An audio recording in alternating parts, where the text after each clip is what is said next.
What's up, everyone? Big Bob with Tales of a King. Welcome back to another edition. Today we're in Riverside, California. We're going to speak with Swinging with Tarzan. You guys stay tuned. King Life. In Vegas, man, you want it, you got it. Everybody's doing it. We would go back to my condo, and we would call them porch parties, right? Every day was a porch party, and we're just on my porch, just like sticking everything in our nose, just popping a bunch of pills. It was wild. I went back to work. And then my manager pulled me in. He said, "Alex, what are you doing? You're done." I knew then, like, I had to get my shit together, you know. And it's so tough getting off drugs. I felt like if I went to sleep, I wasn't gonna wake up again, you know. And that was the last time I did drugs. What's up, you guys? Big Bob here with Tales of the King. Today we're in Riverside, California with the man Swinging with Tarzan. Thanks for having me, brother. Alex. AKA Alex. So yeah. you guys, I'm sure a lot of you just learned something today. That's he has a real name. But it's kind of weird with Instagram, right? You know people by their handles, their handlebar name, whatever. So Exactly. Now, how long have you been riding, bro? Because you seem like you've just popped up and...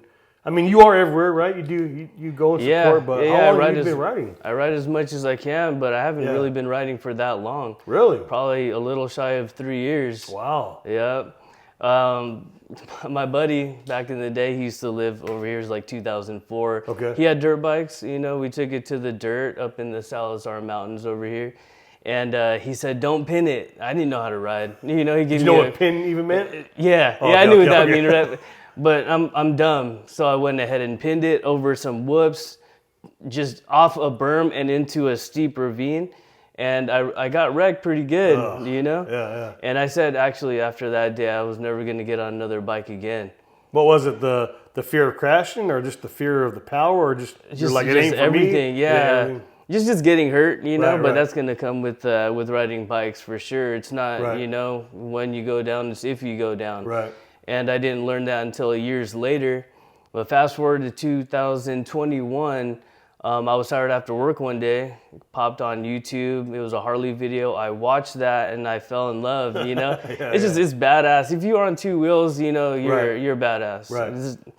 And then so I asked one of my buddies who rides, it's actually a sport bike, right? If he could bring his bike to work the next day so I could, you know, take it around the parking lot. And I made it seem like I had years of riding experience. So he was like, "All right, yeah, I'll bring it." But did all that stuff from the crash was pretty, you got pretty banged up, right? Yeah. Did any of that like come back, flashback? Yeah, Oh, did always. it? Okay. Yeah, So, it did for sure. especially when you brought the bike in, where you're like... I got on his bike in the parking lot, and I was just sitting on it forever before like I actually pulled out and started riding around.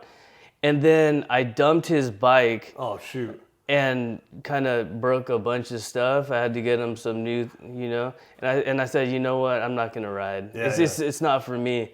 And I had a buddy, or she used to actually work at Riverside Harley. Okay. She was like, "Don't be a, you know, just do this. If this is something you want to do, like do it." And like for me, I'm one of those guys too. If it scares me, like I'm full speed. Like I love that, you know. But did you feel you knew you wanted to ride? I knew I wanted to ride. You were just... Yeah, it's just like the steps to like getting there. Right. It was tough on me, but I said, all right, let's do it. A week later, I got my first bike. It was a brand new 21 883, Nice. little Sportster. Yeah. And then put 48 miles on that thing and knew I needed more. Right. That fast? That fast, Wow. yeah. Yeah. Just you need that sixth gear, I think. Yeah. You know, that bike's screaming at you on the freeway. But yeah, I got a Street Bob, which was actually the bike I got in an accident. I don't have it anymore. I built it up and I sold it to your twin, one of the techs that I work with. Yeah, super cool guy named Larry. What's up, Larry? And now my focus is on the Road King. Oh yeah. Yeah. That thing is beautiful. Thanks, man. So when you got the Road King, what was some of the... Did you already know you wanted a vehicle, or was it just like, I want a Road King and we'll figure it out from there? Or? No, actually, the complete opposite, right? So I love my Street Bob. It was cool. And my manager, who I ride with all the time, he says, "Why don't you get a touring model bike so we could, you know, go far places, you'll ride in comfort." And I said, all right. So I went to check out some bikes, And I got this on a rainy day. Wasn't planning on doing anything to Really? it, right? Yeah, I just wanted to ride it. I was Right. gonna beat it up. It was my long distance bike. That's Okay, it. okay. And then I would look at videos on like Tales of a King, right, and see these beautiful Vicla bikes. And I never knew that style existed, right? Wow. I was new to motorcycles, Right, so I right. didn't know a lot of styles existed, but that style, the Vicla style, was beautiful to me, and I know I had to do that. And So that was what you gravitated towards immediately. Yeah. yeah, immediately. And she's got a long way to go. You know, I've been working on this bike for about 2 years, and I thought it would have been done by now, but yeah, It's never there's a lot to bro. these bikes for It's never sure. ending. Yeah, I know there's guys that you see bikes thinking, yeah, what else can you do? And all of a sudden they come back, you're like, oh, I would never thought about doing that. Oh, yeah. That's amazing that you did that. Mm-hmm. So now you ride as much as you can, right? Do you even own a car? Yeah, I do. Okay, okay. 2005, I'm still stuck in 2005. It's a GMC Yukon Yeah. that has a bunch of problems, you know? But yeah, I try and ride as much as I can. What are the upgrades you plan on doing, like to your bike and stuff? There's a lot. There's still a lot more chroming to do, like the master cylinders, the calipers. I have fishtails actually, or not fishtails, shark fins I picked up from my buddy in Upland about 2 weeks ago, but they were for a different model bike, so it didn't work out. I actually have them over there, but I'm planning on putting shark fins on this bike, air ride, and then I'm gonna have OG La Tortuga paint my bike. There it is. And I think that's the next thing I do before anything else. And if you guys don't know, OG La Tortuga, he's the one that built my King, so you know, Beautiful. We only mess with the best around here. Yeah. But could you say like motorcycles have saved you or introduced you to something new in life? Absolutely. As compared to maybe like, because you were saying you lived a rough patch in life with, you know, alcohol, drugs, and, you know, women and whatever it may be. Man's ruin. Man's ruin. Man, Can you take us into that a little bit? Anything that can go wrong for a man went wrong. And this was when I was living in Vegas too. I actually moved out there for a girl I was having a long distance relationship with for about 2 years. And when that relationship fell apart, I got into a lot of drugs. And living in Vegas, man, you want it, you got it. Everybody's doing it. Everyone I worked with. And it got so crazy that we were just throwing all these pills into a bag, a Ziploc bag, and just crushing them up. We would go back to my condo and we would call them porch parties, right? Every day was a porch party. And we were just on my porch, just like sticking everything in our nose, just popping a bunch of pills. It was wild. And I got into a lot of Xanax. You know, what's crazy is that I actually forgot I had a job because of Xanax. I went down to California for a couple of Halloween parties, and I said, oh shit, you know, like I got to get back to work. Because I don't know if you know, like Xanax, this is called the mind eraser, right? You forget everything you did that night. Right. And I forgot I had a job. I went back to work, and then my manager pulled me in. He said, Alex, what are you doing here? You know, you take off for a week. No one knows where you're at. You didn't tell anybody you were leaving. Like you're done.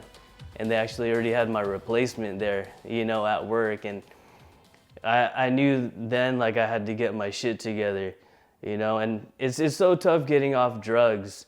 I actually felt like when I was doing job interviews for my next job, I was gonna die. I got so tired of these interviews that I went home and took a little break, lay down in bed, and I felt like if I went to sleep, I wasn't gonna wake up again, you know? And that was the last time I did drugs. And it's crazy that it takes something like that to like have something click in your brain, like I gotta stop this. And luckily for me, like I always needed a project. I always liked getting my hands dirty, you know, and building stuff. And if it wasn't bikes and skateboards or cars, it was boats. And now I got my motorcycle, you know, that really makes me feel free. You know, it's my drug. Do you feel like if you get that feeling or you get those thoughts of maybe just partying a little bit, that wrenching on your bike, washing your bike, maybe helping someone with their bike, defers you from those thoughts? Yeah, definitely. I actually did all those things. Like when I got in my accident, you know, and I was in my garage, or like I couldn't leave the house really and do anything for those 3 months, I would wrench on other people's bikes with one hand, you know.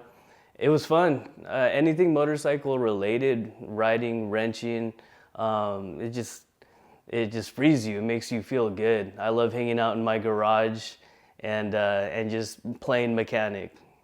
What would you say to anyone who's having a hard time trying to quit, or who maybe wants to come off, you know, drug addiction, drugs, alcohol, who have a problem? You know what I mean? What would you say to them to help them, encourage them? Yeah, I think the best advice would be to find a hobby. Find something that you love. If you're an artist, start drawing, start painting, whatever it is, photography, making videos. You just gotta find something that you love that'll take your mind off pills or whatever drug it is that you're addicted to. And it's hard, and it'll take some time, but if you really want it, you know, you'll find that hobby, you'll find something else that you love that'll make you feel good.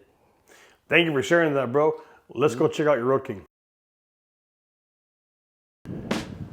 All right, you guys. So, man, Alex, you got one beautiful Road King, brother. What year is it, and what do you got going on here? It's a 2017 Road King, and a lot of these parts right here, Cyclesmiths Inc., CMC, Steady Custom Cycles, a lot of the big brands out here in Southern California that I really love.